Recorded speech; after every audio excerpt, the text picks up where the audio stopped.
Dhe tashmë xhamit ka filluar që këtë rol ta luajnë jo vetëm në vendin tonë, sikur se ka qenë zakonisht, po ta luajnë këtë rol edhe në diasporë. E shohim se tash diaspora kryesisht blidhet në xhami, aty takohen. Shumë xhamia në diasporë të ndërruar janë shkolluar në shkolla, ku mësohet alfabeti shqip, mësojnë gjuhën shqipe ku në shkolla, dua të them në xhami.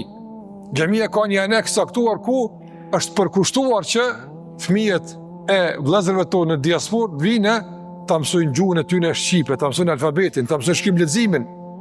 Është vend ku takohen, është vend ku mblidhen donacione dhe fonde për të ndihmuar dhe kontribuar për projekte të shumta për vendin tonë e kështu me radhë. Prandaj edhe këtu, edhe në diasporë, dhe kudo që besimtar kanë qenë të lidhur me xhami, xhamia ka pasur një rol unifikues. Xhamia ka pasur një rol edhe të identitetit tonë kush jemi ne, edhe inkurajimit, edhe frymëzimit, edhe shumë të mirave të tjera. Prandaj xhamia duhet të funksionon kështu, ta ketë këtë rol.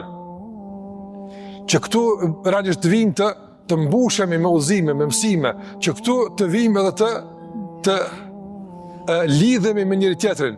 Këtu të vijmë edhe të bashkëpunojmë për punë të mira, të mësojmë kush është Zoti jon, kush është pejgamberi, çka na ka mësuar pejgamberi alayhis salatu wasallam.